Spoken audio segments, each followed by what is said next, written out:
Poulet débarque à Londres.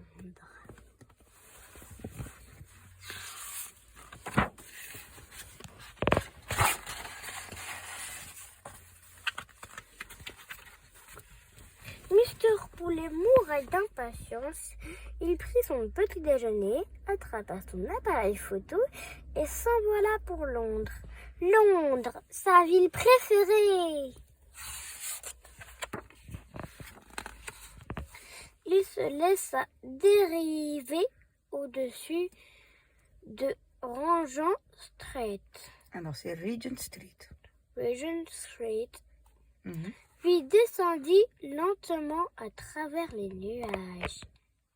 Il survola les chambres du Parlement et finit par atterrir en douceur au beau milieu de la Tamise.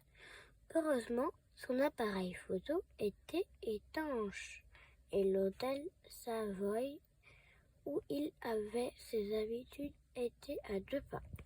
« Bonjour, dit Mister Poulet, j'ai réservé une chambre. »« Certainement, monsieur, répondit Maurice. Nous sommes ravis de vous revoir. Votre chambre favorite vous attend. »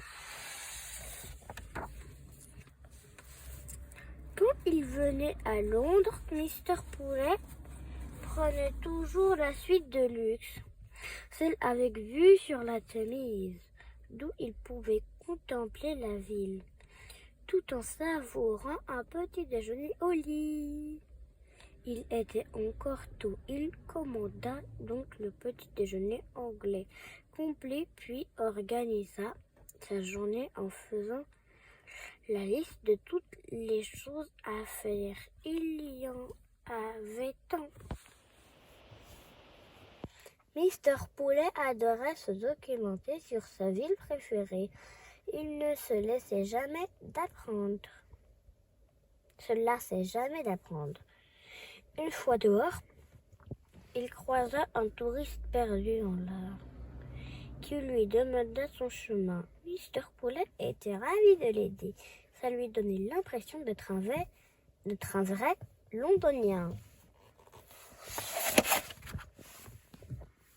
Tout en haut de la liste de Mister Poulet figurait la visite d'une amie très chère. À chacun de ses séjours à Londres, il ne manquait jamais de passer un coup de fil à Sa Majesté la Reine. Elle est encore vivante, la reine? Dans le livre. Oui, mais maintenant? Elle est morte. Elle est décédée. Il le faisait toujours avant d'aller la voir pour être sûr que Sa Majesté ait le temps de lui préparer un bon gâteau. « Oh, Mister Poulet, quelle joie de vous voir !» C'est bien cet accent anglais, c'est bien. Exclama la reine. « Et si vous pouviez prendre le thé ?» Il n'hésita pas une seconde. Au palais de Buckingham, Mister Poulet adopta un comportement irréprochable, prenant grand soin de ne rien casser. Après le thé, la reine suggéra de sortir sur le balcon. Comme vous le savez, cher Mister Poulet, la vue y est absolument splendide. Certainement, Votre Majesté, répondit l'invité distingué. Allons-y. La vue était charmante, en effet, mais Mister Poulet devait surveiller l'heure. Il avait tant de choses à faire avant le déjeuner.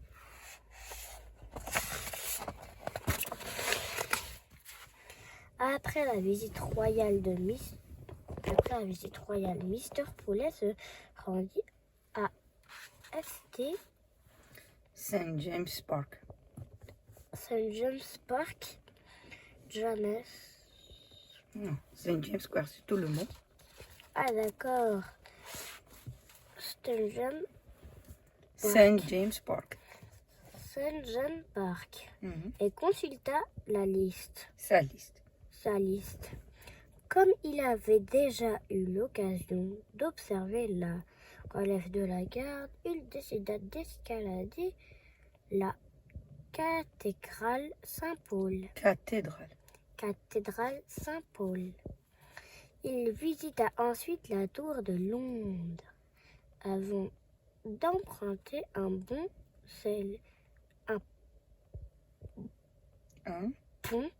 célèbre, Tower Bridge. Mais l'heure tournait et à cause des touristes qui ne cessaient pas de lui demander de les prendre en photo, Mr. Poulet était en retard sur son planning. Toute VIP qu'il était, Mr. Poulet aimait se mêler à la foule.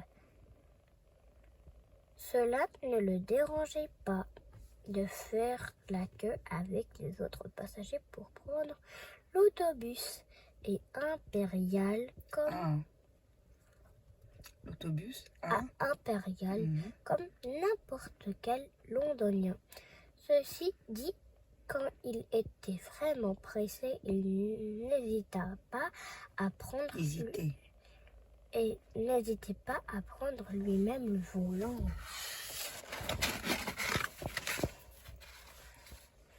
Et quand il était vraiment très pressé, Mr. Poulet prenait le métro. Il adorait les escalators.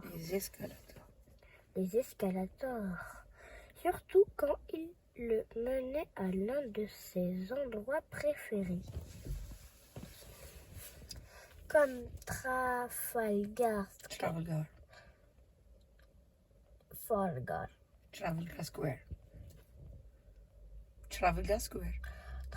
Square, par exemple, d'où Mr. Poulet pouvait surveiller l'amiral Nelson perché au sommet de la colonne. De sa colonne.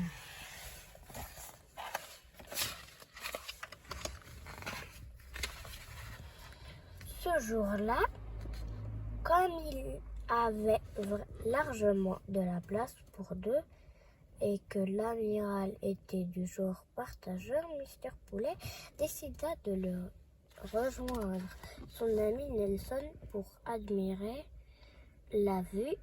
Il ne s'attarda pas trop car son estomac lui fit comprendre qu'il était presque l'heure du déjeuner.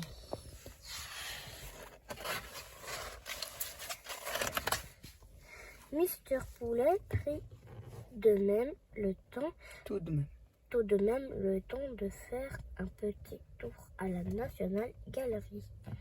Il est interdit de toucher, Il est interdit de toucher, monsieur, dit une voix derrière lui. Dit une voix derrière lui. Désolé, répondit Mr. Poulet. Après toutes ces visites, Mr. Poulet devait impérativement reprendre des forces. Heureusement, ses bonnes manières et son passe VIP lui ont ouvert les portes. Lui ouvrait les portes des restaurants les plus chics. Encore un peu de thé, monsieur? Alors, il est à Londres. Encore un peu de thé, monsieur? Demanda Walter le serviteur. Le serveur? Plutôt des gâteaux, s'il vous plaît, répondit l'élégant VIP.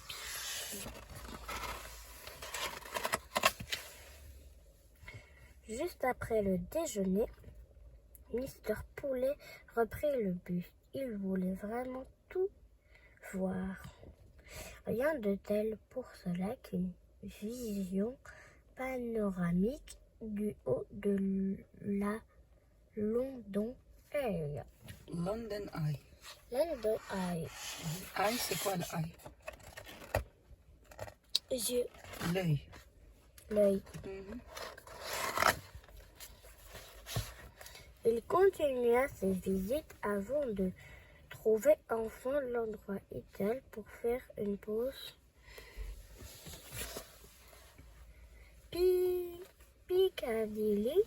Circus. Piccadilly Circus. Piccadilly Circus. Circus. Circus. À chaque fois qu'il visitait Londres, Mister Poulet en faisait toujours trop de résultats. Toujours trop. Point. Toujours trop Mhm. résultats. En fin d'après-midi, il était lessivé. Une petite sieste à l'hôtel Savoy s'imposait alors pour se requinquer. En un éclair, il fut remis sur pied. Tout en pimpant, il était prêt à aller dîner. Tout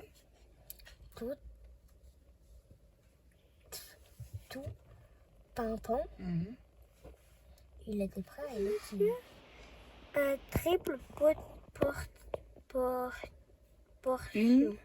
Une triple portion, s'il vous plaît, répondit Mister Poulet. Rien de tel qu'un dîner dans le café de la crypte de l'église St. Martin in the Fields. Alors, ST, c'est Saint. Saint Martin in the Fields. St. Martin in the Fields. Martin in the Fields. In the Fields. Alors, Martin. Martin Mhm. in the Fields. Il apprécia tellement ce moment qu'il faillit être en retard pour l'opéra. Au beau milieu du premier acte, Mister Poulet se souvint soudain qu'il lui fallait absolument être ailleurs à 21h15, très précis. Il s'engouffra dans la rue de Whitehall pour rejoindre la tour de l'horloge près de Parliament Square. Big Ben sonna. 21h à 21h10. Gérard le gardien vérifia le pass VIP de Mister Poulet. Parfait, c'est bien vous, dit le gardien en l'invitant à entrer. C'est bien vous. C'est bien vous, Mhm. dit le gardien en l'invitant à entrer. Mister Poulet prit l'escalier et grimpa. Tic-tac, tic-tac, faisait l'horloge géante. À 21h15, très précise, Mister Poulet eut l'incroyable impression de se retrouver à l'intérieur même du cœur battant de Londres. À cette nuit-là, à 21h15 très précise, Mister Poulet était bel et bien au cœur de la ville. De retour à l'hôtel, impossible de fermer l'œil. Mais ce n'était pas un problème pour Mister Poulet, car il n'avait pas une minute à perdre.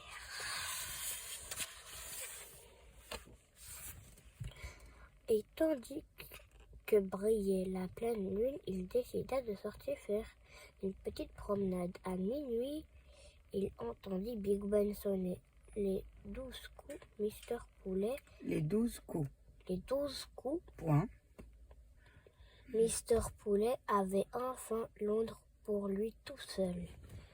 Le lendemain matin, il était temps de partir, mais pas avant d'avoir pris le petit déjeuner complet. Comme d'habitude, Mister Poulet dit au revoir à Londres. Du haut du Waterloo Bridge. Alors, bridge. Bridge, c'est le pont. D'accord. Et comme d'habitude, il versa une larme.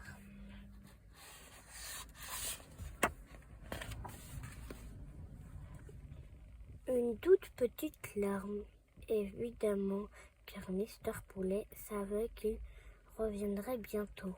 Prochaine escale, Paris. Fin.